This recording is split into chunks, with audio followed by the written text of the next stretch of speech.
తిరుమలలో నయా దందాకు ట్రావెల్ ఏజెంట్లు తెరలేపారు.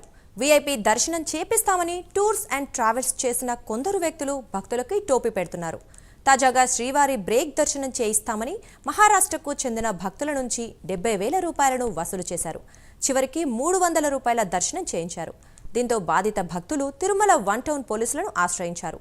బాధితుల ఫిర్యాదు మేరకు ట్రావెల్ ఏజెంట్లు చంద్రలేఖ, గోపాల్, శరవణన్, శరత్పై పోలీసులు కేసు నమోదు చేశారు.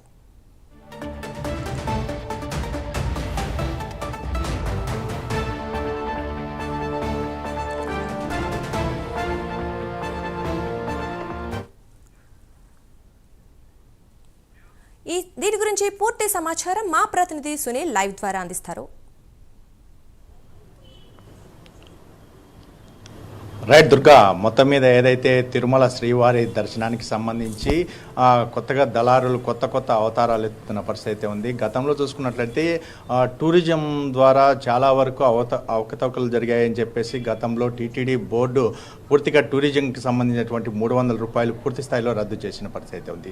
దాని తర్వాత ఇప్పుడు ఒక టూరిజంకి సంబంధించినటువంటి ప్రైవేటు ట్రావెల్ ఏజెంట్లు ఏదైతే బయట రాష్ట్రాల నుంచి వచ్చేటువంటి భక్తులకి శ్రీవారి దర్శనం కల్పిస్తాం, ప్రత్యేక దర్శనం చేయిస్తాం, ముఖ్యంగా శ్రీవాణి దర్శనం ఇద్దరికి చేయించి మిగతా వాళ్ళకి బిగినింగ్ బ్రేక్ దర్శనం చేయిస్తానని చెప్పేసి ఏదైతే పూణేకి చెందినటువంటి భక్తుల నుంచి సుమారు 70,000 రూపాయలు వసూలు చేశారో ఆ 70,000 రూపాయలు వసూలు చేసి వారికి 19వ తేదీ మధ్యాహ్నం 300 రూపాయల దర్శనం అయితే కేటాయించిన పరిస్థితి అయితే ఉంది. ఏదైతే భక్తులైతే మొదటగా మాకు శ్రీవాణి దర్శనం ఇటు బ్రేక్ దర్శనం కల్పిస్తామని చెప్పి 300 రూపాయల దర్శనం కేటాయించారని చెప్పేసి మధ్యాహ్నం 3 గంటల సమయంలో తిరుమల 1 టౌన్ పోలీసులను అయితే వైకుంఠం వద్ద కలిసి ఏదైతే వారికి సంబంధించినటువంటి ఫిర్యాదు చేసిన పరిస్థితి అయితే ఉంది. భక్తులు ఆలస్యంగా ఫిర్యాదు చేయడంతో దీనిపై కేసులు నమోదు చేసినటువంటి పోలీసులు ఏదైతే ట్రావెల్ ఏజెంట్కి సంబంధించినటువంటి చంద్రలేఖ గోపాల్ అంటే డైరెక్ట్ టూర్స్ కార్పొరేషన్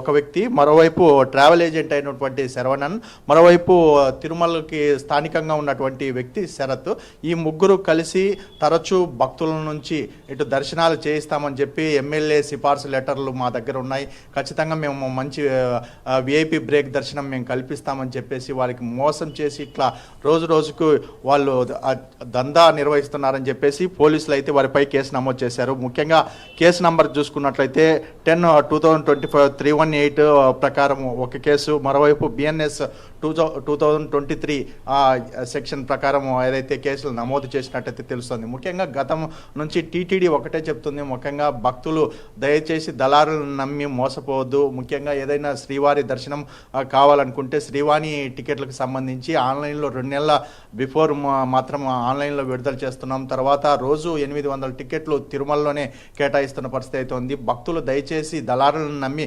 మోసపోద్దని తరచూ ఇటు సోషల్ మీడియా ద్వారా కావచ్చు, మీడియా ద్వారా పూర్తిగా తెలుపుతున్నప్పటికీ ఎక్కడో అక్కడ భక్తుల్ని దళారులు అయితే మోసం చేస్తున్న పరిస్థితి అయితే ఉంది.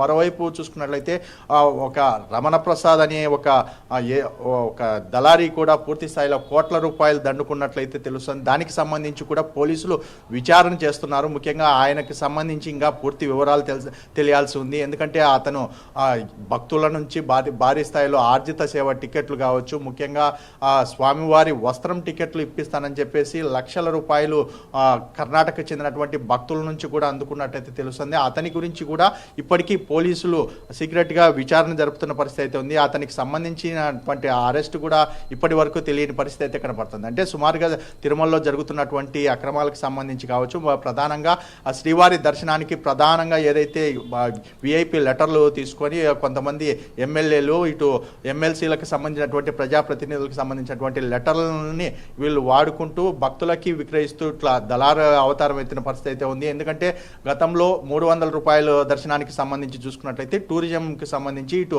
తమిళనాడు టూరిజం, ఇటు Kerala tourism, AP tourism, Telangana tourism అంటూ ఈ 4 ప్రాంతాల నుంచి టూరిజంకి సంబంధించినటువంటి 300 రూపాయల టికెట్లలో చాలా అక్రమాలు జరుగుతున్నాయని, ముఖ్యంగా భక్తులకు సంబంధించి 300 రూపాయల టికెట్లని 1,500 రూపాయలకి విక్రయిస్తున్నారని చెప్పేసి పూర్తిగా సమాచారం రావడంతో దానికి సంబంధించి కూడా టికెట్లు పూర్తిగా రద్దు చేసిన పరిస్థితి అయితే ఉంది. ఆ రద్దు తర్వాత పూర్తిగా ఇప్పుడైతే ఎమ్మెల్యే సిఫార్సు లేఖల్ని అడ్డం పెట్టుకొని ఏదైతే తిరుమలలో దళారీ అవతారం ఎత్తారు. దీనికి సంబంధించి టీటీడీ ఒకటే చెప్తుంది, ఏదైనా ఆర్జిత సేవలకు సంబంధించి కావచ్చు, శ్రీవారి దర్శనానికి సంబంధించి ఆన్లైన్లో విడుదల చేసే ఆ టీటీడీకి సంబంధించిన వెబ్సైట్లో బుక్ చేసుకొని నేరుగా రావాలి తప్ప దయచేసి దళారులను నమ్మొద్దని చెప్పేసి టీటీడీ కోరుతున్న పరిస్థితి అయితే ఉంది. ఏదేమైనప్పటికీ రోజు రోజుకి దళారులు రోజు రోజుకే ఒక్కొక్క కొత్త అవతారాలు ఎత్తడం, దీనిపై పూర్తిగా ఏదైతే పోలీసులు అయితే దీనిపై దృష్టి సారించినట్టయితే తెలుస్తోంది. దుర్గా.